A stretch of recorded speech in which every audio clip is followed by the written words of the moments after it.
So today I am doing the Dilemma of a Book Nerd tag, and I found this tag on What Victoria Read. She's fantastic. I will link her down below and up there, and she did the tag. I don't know who created the tag, so I'm sorry to whoever created it that I couldn't give you a proper shout out, because it is a fantastic tag, and it's one that I really wanted to do because it's not specific to a type of book. Because I tend to read a lot of thrillers, I tend to read a lot of James Patterson. I'm only recently starting to become more diverse in the type of things I read. So picking a book like what's your favourite type of romance or something, that's not really fair for me to do because I'm very limited with what I know. Whereas this is relating to the behind the scenes things of books. For example, storing, buying, all of that. So I have not actually looked at the questions. I decided that it would be better for me to just go into it blind, because then you could get my spontaneous true answers, and I feel like I'm going to live to regret that. So we will see how I do.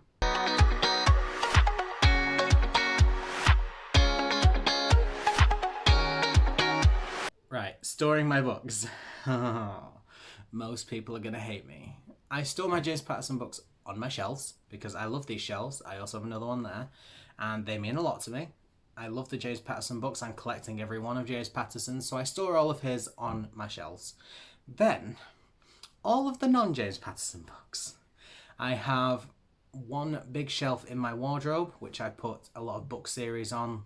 For example, I have the Game of Thrones series, the Harry Potter series, the Mortal Instruments series. I have all of them on my shelves. I also have a couple of Stephen King's up there. And then other books, ones that I've basically just collected and I don't really know where they're from or who they are, or things I don't want to say I don't care about, things I've not gotten to yet. I just kind of have in boxes in the bottom of my wardrobe, and I don't like it because I feel as though they're just like a dirty little secret hidden away, but that's where they are and it stresses me out. Believe me, I want them out of there. It also says about organising my books. So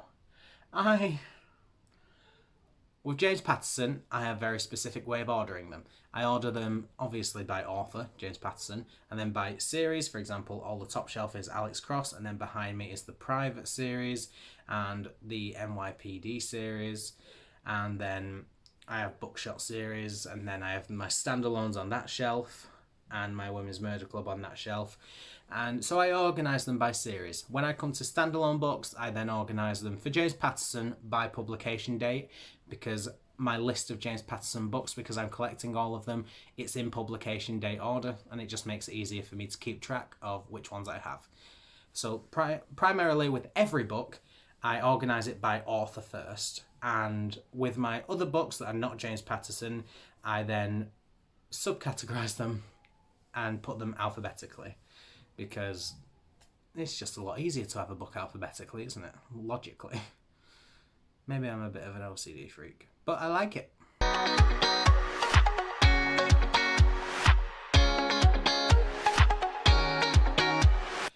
I never do. Ever. It is hell. This year I've done quite well. This year I've started using Goodreads, and I've never used Goodreads before. I think I tried a while ago, but I never really bothered. I didn't really understand it, so I never really tried it. But this year I've done so well. I've put every book I've read, I've updated my progress so I know where I'm at. I've put them in the currently reading, then read, and I also have a section for DNFs, and then books that I found that other people have read that I want. I have another category for that. So I'm doing really well with it now. Before that, I just tend to remember, and it's a very old school concept. I remember what books I've read. I pick it up, I look at it and say, oh yeah, read this one, and then that's how I know that I've read it before. It's crazy, I know, but that's how I do it.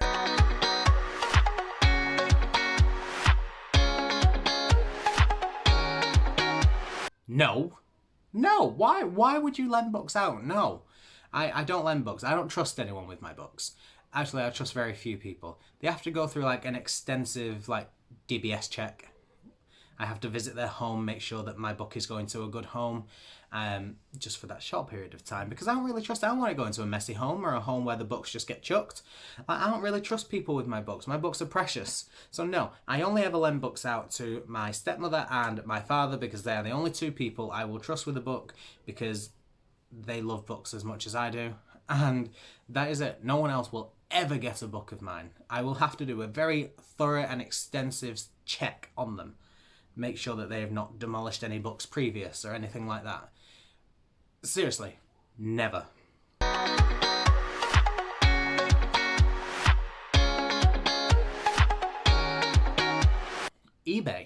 eBay, bookshops. I don't really go to bookshops. That's me. I'm just going to answer this one again. eBay. I love eBay. They have so many deals on it. It's like £1.50 for a book, and then they say, if you buy this one, you get this one for 20% off. I'm like, well, obviously I'm going to do that. And then, also, charity shops. That's where I got all of my books from. I don't like, and as much as I love bookshops and as much as I love Waterstones, I don't like buying from them because they are expensive. It's a very rare occasion I will actually buy things from bookshops. And as much as I'd love to, I'm not financially able to do that. Like, my book buying habits is seriously limiting. If I could, I would buy books every day, all the time. And I can't financially afford that. So, charity shops it is. I just pick things up. When I'm done, I would like to say that I give them back to a charity shop, but I don't. I keep them because I'm a freak, and I will need to get rid of my books. I am planning on getting rid of some of my books in the future, if I can ever build up the strength to say goodbye. But yeah, eBay, charity shops, you don't need any others.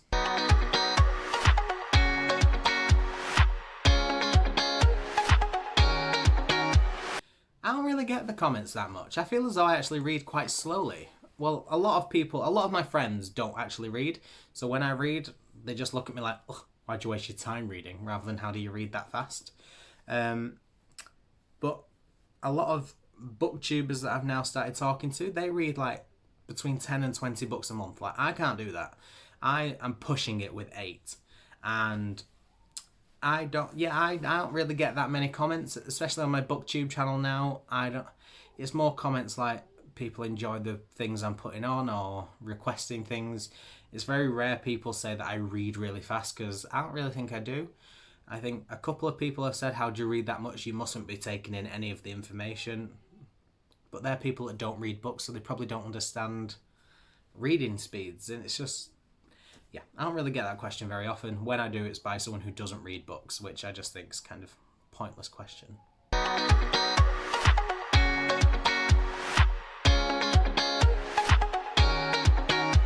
I'm very much a mood reader. But recently, again, I've started with my wheel of shop roulette. I don't know what it is. I'm very much a mood reader, but recently I started with my shop roulette wheel, which picks my TBR for me. Booktube is really changing me when it comes to books. And I'm enjoying that. I'm enjoying having them. But I am a mood reader. If I'm not in the mood for a book, I really do struggle. And yeah, it just varies. Very much a mood reader, so I tend to pick what book I want to read based off that. But I do have a set TBR now from my shop roulette wheel, and I just pick out of them which one I'm feeling the most. And sometimes it's great, sometimes I'm not really feeling it anymore after a while, but that is how I pick it. I have set books, and then I just pick which one I ever fancy.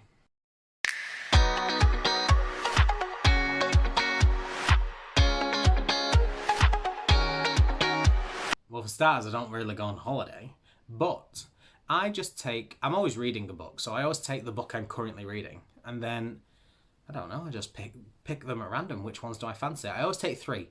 1, because I'm always in the start of it. I've always started the book, so I have to take it and continue it. The second one for if I finish the first book, because I read a lot at the airport and on planes, or on trains or buses, or however I'm getting, wherever I'm getting, I read transporting. And then the third one, for the very, very unlikely instance that I'm going to finish the first 2, because I don't read a lot when I'm on holiday. When I'm on holiday, I'm enjoying myself. I'm out. I've spent all of that money. I'm damn well going to enjoy myself in the other country. And then I can read when I'm in bed, which doesn't really happen. You're on holiday, you go out, you go see the sights, or you get drunk, you go home, you fall asleep and get ready for the next day. So I very rarely read on holiday, but I still always take 3 books. It's like a strange tradition.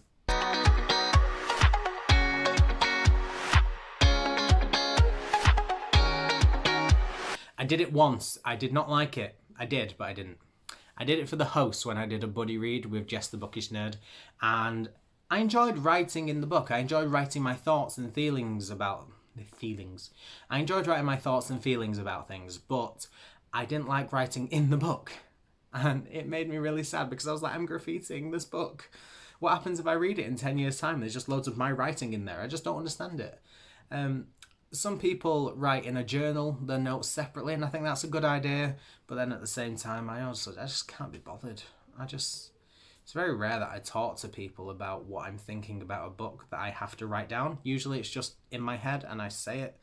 But with that being my first buddy read, I really wanted to immerse myself in it. So I wrote notes as I went along. And that's how that worked for me. And it worked well, but not something I want to carry on doing.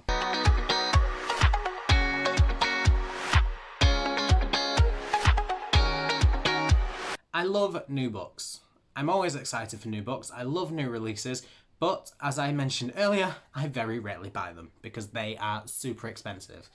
A new hardback book in Northern England, I don't really know where it is everywhere else in England, but a new hardback book in Manchester, where I am from, is £20. I can't afford a £20 book. No, I can't. That £20 is like a day out for me. Like, £20 on a book. As much as I love books, I just can't justify that, so I don't do it. So I always tend to read old books until the new book has become quite cheap because no one really wants it anymore. So I like the new releases, I just have to wait until they get old.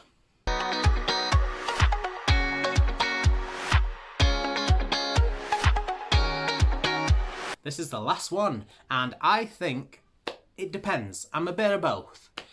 If I know that the book is going to be part of a trilogy or more than 3, and there's only one book out, and the next one's not going to be released for ages, then I just think, well, what's the point? Because I know that book's probably going to end on like a cliffhanger or something like that, and I don't want to set myself up for that, because I know I'm not going to get the satisfying ending that I want.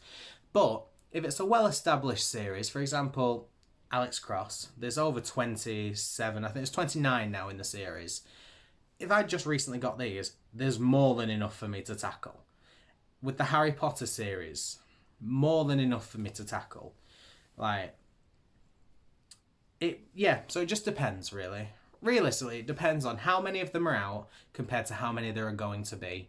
I don't want to start reading a book series to find out that there are going to be 15 and I've only got 2 of the books because the others aren't going to be released until 2025 or something like that. I just don't see the logic of it. Now, I know that Cassandra Clare's Shadowhunter Chronicles, she's writing books in Trilogys, I think, coming out in the future. And I own the Mortal Instruments and the... What are they? What are they called? And the Infernal Devices. I also know there's the Dark Artifices or something like that, and I think that's recently just been completed, or maybe it's been completed for a while, but I've got to get that one. And then I know she has the new one out. I don't know what it's called, but I know it's the Chain of Gold book, and that's part of the series, so I will never buy that Chain of Gold. I'm not going to buy that because there's no point, because the other 2 are not going to be out for ages and it's going to be part of a series, so I don't see the logic. Whereas the other books, there's plenty of me to go at. Why not? And that is it from me. Hopefully what I have said makes sense. I do know that I tend to ramble a lot, and when I'm editing these videos I cut out so much of me just rambling on and on and on and on and on. So hopefully it makes sense. Hopefully you enjoyed it. Please feel free to do this tag. I would love to see you do it. And really that's it from me. So I post every Monday, Wednesday and Saturday, and until next time, see you later.